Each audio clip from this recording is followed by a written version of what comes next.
শাহরু রমাদান আল্লাযী উনজিলা ফীহিল কোরআন। কোরআন নাজিলের মাস। এই কোরআন নাজিলের মাসই হলো রমজান মাস। কোরআন যিনি নাজিল করলেন তিনি হলেন শ্রেষ্ঠ ফেরেশতা জিবরাইল আলাইহিস সালাতু সালাম, যিনি কোরআন নিয়ে আসলেন।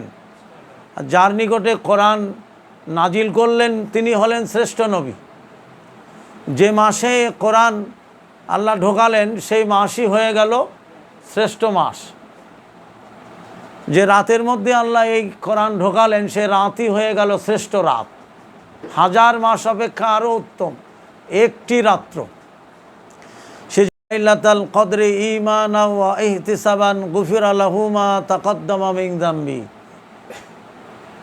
যে ব্যক্তি ইমানের সাথে সওয়াবের আশায় কদর তালাশ করলো, কদর আল্লাহর দয়া, কদর আল্লাহর ভালোবাসা, কদর আল্লাহর কৃপা, কদর আল্লাহর ক্ষমা, কদর আল্লাহর রহমত বান্দার জন্যে, কদর আল্লাহর বরকত বান্দার জন্যে। যে রাতে ফেরেশতারা রহমত, বরকত, ক্ষমা, ভালোবাসা নিয়ে জমিনে অবতরণ করেন, একটা দুটো ফেরেশতা, তানাজ্জালুল মালাইকাতু ওয়ার রূহ, আল্লাহর নির্দেশ ক্রমে অসংখ্য অগণিত ফেরেশতা এবং রূহ মানে জিবরাইল আলাইহিস সালাতু সালাম।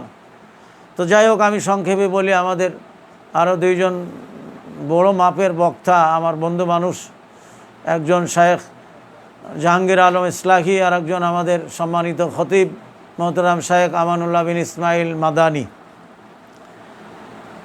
মাওলানা আনিসুর রহমানের এই মহিলা মাদ্রাসায় আমরা সংক্ষিপ্ত আলোচনায়, আমি লম্বা করতে চাচ্ছি না, তো কদর তালাশ কিভাবে করব।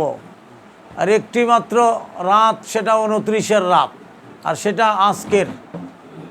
আল্লাহর নবী যখন হযরত আয়েশা রাদিয়াল্লাহু তাআলা আনহাকে কদর তালাশের কথা বললেন, কদর তালাশ করো, রাত্রিতে জাগালেন,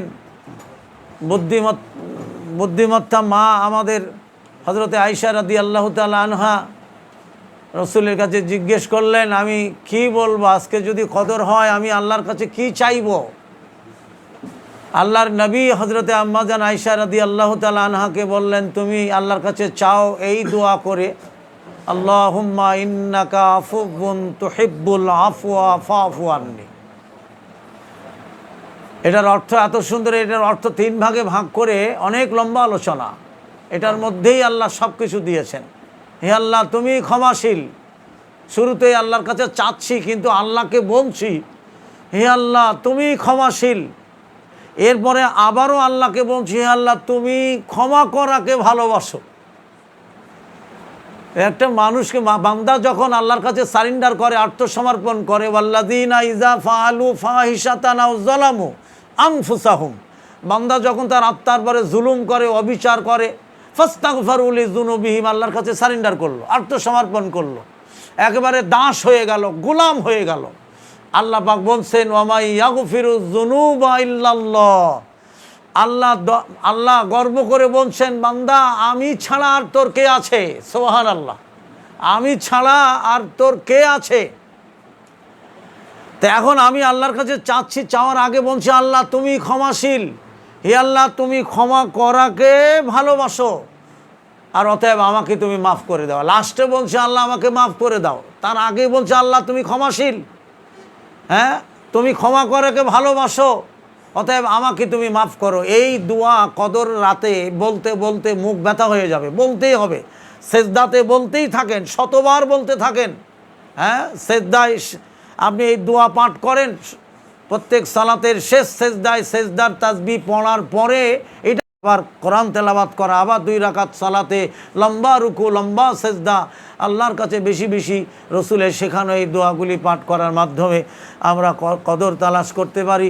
আল্লাহ চাহে তো আমাদেরকে হয়তো কদর আল্লাহ আমাদের দান করবেন, যদি আমাদের ইমানের সাথে সওয়াবের আশায় আমরা কদর তালাশ করতে পারি। আল্লাহ আমাকে, আপনাদের সবাইকে, গোটা বিশ্বের মুসলিম মুমিন মুমিনা সকল নরনারীকে কদর তালাশ করার তৌফিক দান করুক। সকলেই পড়ে আমিন। আসসালামু আলাইকুম ওয়া রাহমাতুল্লাহি ওয়া বারাকাতুহু।